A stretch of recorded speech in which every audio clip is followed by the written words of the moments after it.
मैं आप सभी का हुनर अकेडमी इंक में। और आज के इस वीडियो लेक्चर में हम सीखने जा रहे हैं कि किस तरीके से हम कोई अगर सेल्स इनवॉइस बनाते हैं और हम उसमें जो हम हमारे द्वारा फ्रैट का एक्सपेंसेस या पैकेजिंग एक्सपेंसेस किए जाते हैं उसकी वैल्यू में हम जोड़ना चाहते हैं, और साथ ही अगर हम उसकी उसमें कोई डिस्काउंट देते हैं तो डिस्काउंट को किस तरीके से उसकी टैक्सेबल वैल्यू से कम किया जाता है। तो स्टार्ट करते हैं।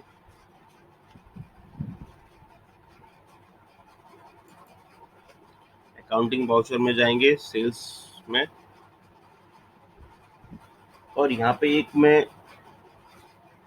सबसे पहले लेज़र बनाऊंगा। मेरे पास वो लेज़र नहीं है जैसे, तो मैं अल्ट सी करूंगा यहाँ पे। तो जहाँ भी आपको रिक्वायरमेंट हो लेज़र की, स्टॉक आइटम की, वहाँ जाके आप अल्ट सी प्रेस कर दें तो आपके पास लेज़र सेकेंडरी क्रिएशन विंडो या आइटम सेकेंडरी क्रिएशन विंडो आ जाएगी, जिससे आप इजीली आइटम्स और लेज़र्स बना सकते हैं।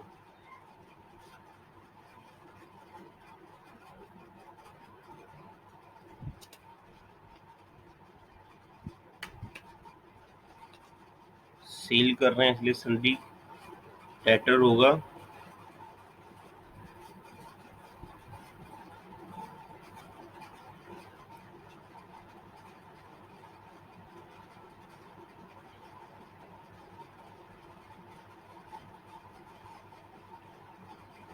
ठीक है, अब यहाँ पे हमारा प्रोडक्ट कंप्यूटर, हम 10 कंप्यूटर्स को सेल कर रहे हैं। अब जो ये विंडो आती है डिस्क्रिप्शन के लिए आती है। यहाँ पे आप जैसे कंप्यूटर में नॉर्मल एक लेजर बना लिया, अब उसमें अलग अलग मॉडल्स होते हैं, वो आप डिटेल में यहाँ लिख सकते हैं। चाहो तो आप अलग भी बना सकते हो, वो आपके ईज और आपका जो डिटेल अवेलेबल है उसके ऊपर डिपेंड करता है। ये हमने एक कंप्यूटर की कीमत 11,000 रुपये डाली। ठीक है, तो इसको बढ़ा देते हैं स्टॉक, क्योंकि हमें आगे भी एंट्री करनी होगी सेल वगैरह की। तो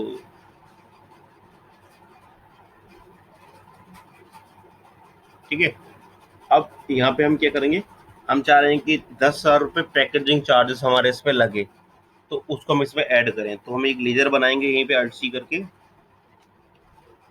आप बैक जाके भी बना सकते हैं, जिससे आपकी प्रैक्टिस बनी रहे।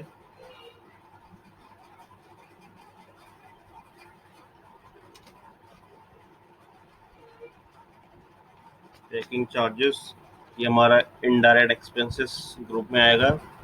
यहाँ पे आपको जीएसटी नॉट एप्लीकेबल करना है, और यहाँ पे आएगा include in accessible value calculation for. तो यस करेंगे। ये हम ऐसा क्यों कर रहे हैं, क्योंकि हम पर्टिकुलर इस पैकेजिंग जो चार्जेस है इस पे जीएसटी का रिपोर्ट मेंटेन नहीं कर रहे हैं। हम जो हमारी जो वैल्यू थी कंप्यूटर की, हम उसी वैल्यू में इसको ऐड करना चाह रहे हैं, इसलिए हम ये काम कर रहे हैं। यहाँ पे जीएसटी ले लिया, यहाँ पे हम गुड्स का ट्रांजेक्शन कर रहे हैं, गुड्स ले लिया, और यहाँ पे बेस्ड ऑन वैल्यू, तो ये वैल्यू के बेस पे होगा। तो यहाँ पे मैं वैल्यू डाल देता हूँ 10,000 रुपये। अब उसके बाद मैं इसको डिस्काउंट भी दे रहा हूँ। ठीक है, तो यहाँ पे अगर मैं डिस्काउंट दे रहा हूँ तो डिस्काउंट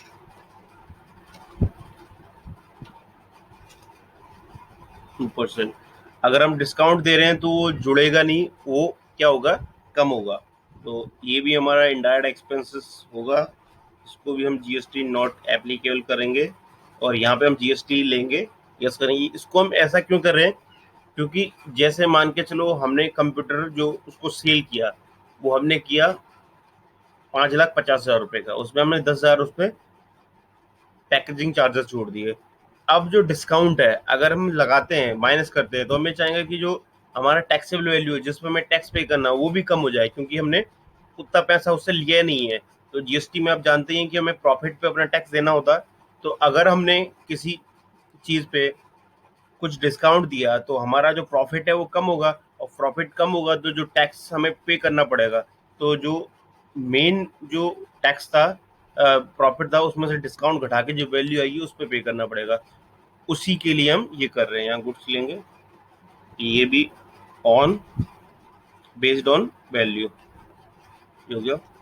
अब यहाँ पे मैं डाल देता हूँ जैसे 2% का बना रखा मैंने, 11,000 रुपये ये आ गए। तो आप देख सकते हैं यहाँ पे आपको दिख ही रहा है कि ये वैल्यू लेस हो गई है। मतलब आपने पहले इसमें 10,000 रुपये जोड़े तो ये 60,000 रुपये हो गए, 5,60,000। अब इसमें 11,000 घटाएंगे तो ये 5,49,000 यहाँ पे हो गए। अब उसके बाद हम क्या करेंगे, यहाँ पे जीएसटी लगाएंगे,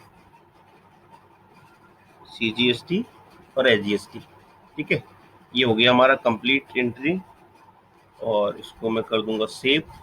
ठीक है, तो इस तरीके से इजीली आप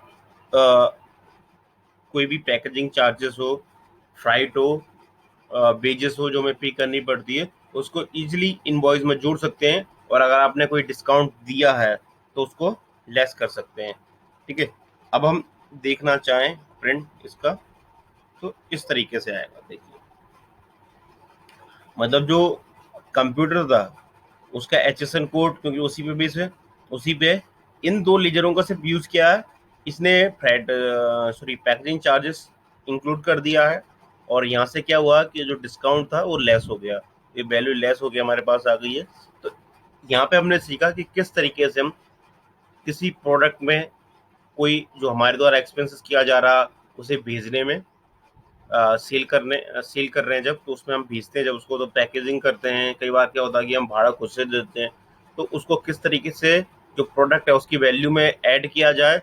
दूसरा, अगर हम डिस्काउंट देते हैं तो उसे किस तरीके से प्रोडक्ट की वैल्यू में से कम किया जाए। सिंपल तरीका था। तो आप इस तरीके से देख सकते हैं। आपका कोई क्वेरी हो तो आप मुझे कमेंट भी कर सकते हैं। अब अगर हम इसको देखना चाहें कि जीएसटी R1 जो हमारा सेल्स का होता है उसमें किस तरीके से दिखाई देगा, तो उसके लिए डिस्प्ले के लिए D दबाएं, स्टिचरी के लिए O दबाएं और जीएसटी में जाएंगे R1 में क्यों जा रहे हैं, क्योंकि हमने सेल किया। तो जो हम सेल करते हैं किसमें आएगा, इसी में आएगा। तो यहाँ पे हम तारीख डालेंगे 8, ये हम जून महीने का देख लेते हैं। यहाँ पे एरर में शो कर रहा है आपका, देख लेते हैं तारा वाला। हाँ, ये एरर में शो कर रहा है क्योंकि हमने उसका जीएसटी नंबर यहाँ पे नहीं डाला। जीएसटी नंबर अगर डाला होता तो ये क्या होता, ये हमें नीचे शो करता। तो आप देख सकते हैं प्रॉपर आपको जीएसटी नंबर डालना पड़ेगा, तो आपकी यहाँ पे हेल्प भी हो जाती है।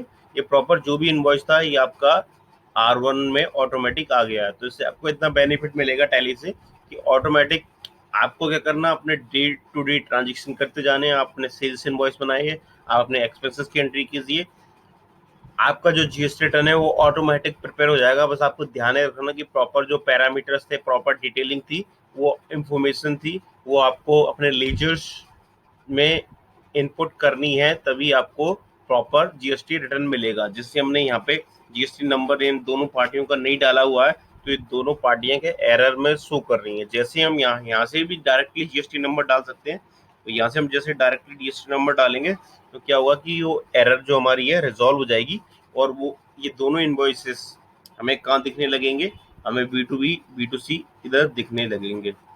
और इन जो ये आपको टेबल्स अलग अलग दिखाई दे रहे हैं, इनके बारे में डिस्कस हम आने वाले वीडियोस में करेंगे। तो धन्यवाद। हमारे चैनल को लाइक करें, शेयर करें, सब्सक्राइब करें। और साथ ही अगर आप टैली खरीदना चाहते हैं, टैली का फ्री डेमो लेना चाहते हैं, टैली के बारे में समझना चाहते हैं, तो आप हमें कॉल कर सकते हैं, नीचे दिए हुए नंबर पर ईमेल कर सकते हैं अपनी डिमांड कि हमें इस चीज़ की रिक्वायरमेंट है।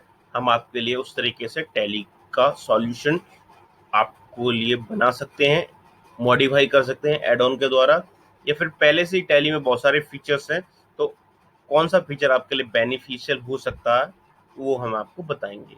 तो धन्यवाद।